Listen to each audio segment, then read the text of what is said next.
भारत के संविधान में उच्च न्यायालय संविधान के अंतर्गत प्रत्येक राज्य की अपनी न्यायपालिका है, जो केंद्र और राज्य दोनों की विधियों को प्रशासित करती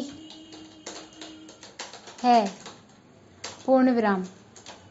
इसे सोपानिक संरचना में व्यवस्थित किया गया है।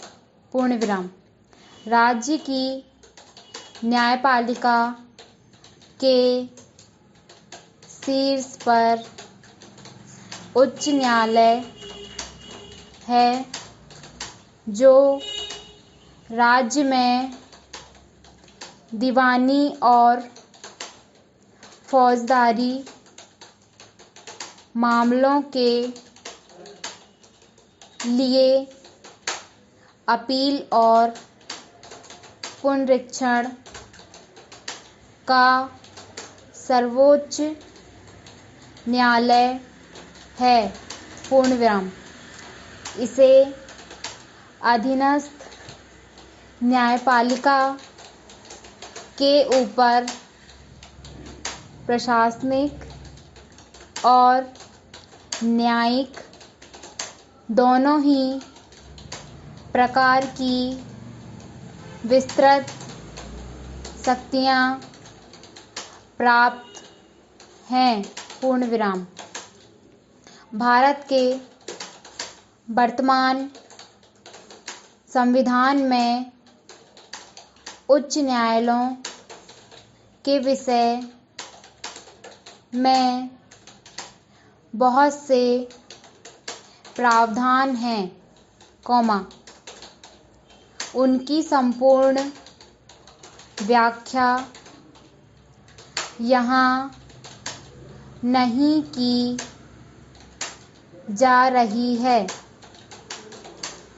क्योंकि यह विषय मुख्य रूप से संवैधानिक विधि के क्षेत्र में आता है। पूर्णविराम। फिर भी उच्च न्यायालय का एक सामान्य परिचय यहाँ दिया जा रहा है। पूर्णविराम। संविधान ने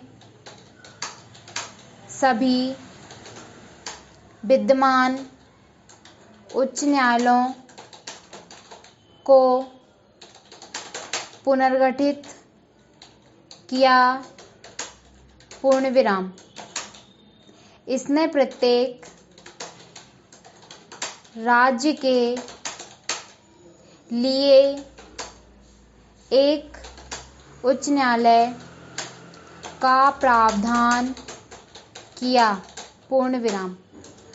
संसद को दो या अधिक राज्यों अथवा केंद्र शासित प्रदेशों के लिए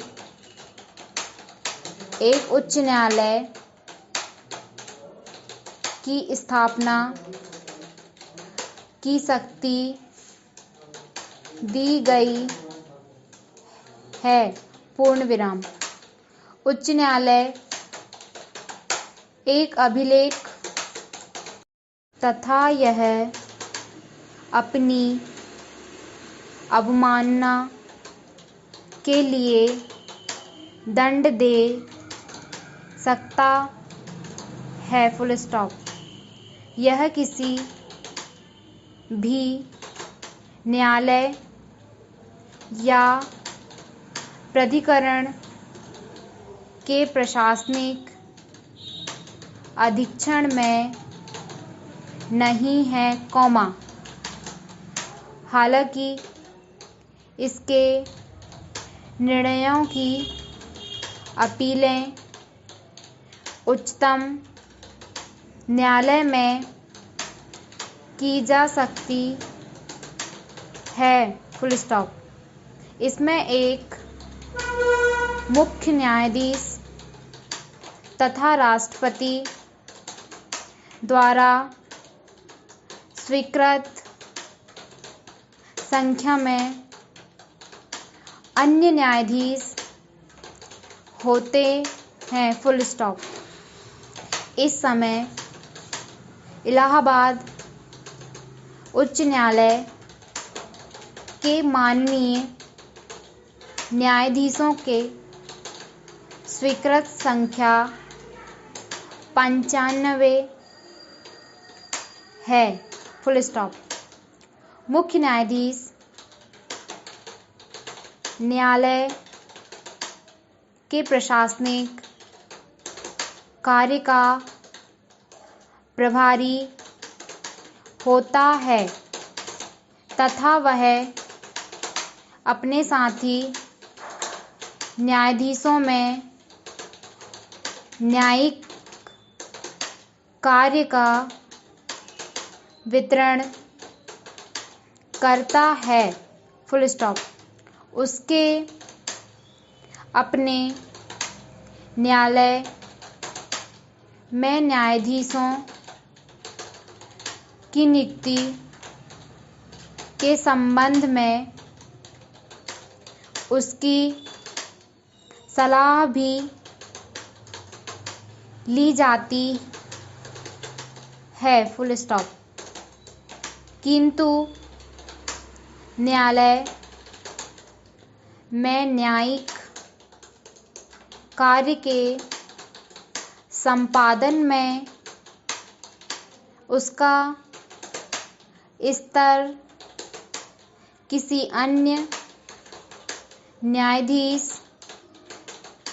से ऊंचा नहीं होता है तथा विशेष अपील में किन्हीं अन्य 2 न्यायाधीशों द्वारा उसके निर्णय को उल्टा जा सकता है। Full stop. साथ ही यदि वह 3 न्यायाधीशों की न्यायपीठ में विद्यमान हो तो उसके शेष दोनों साथियों द्वारा बहुमत से उसके निर्णय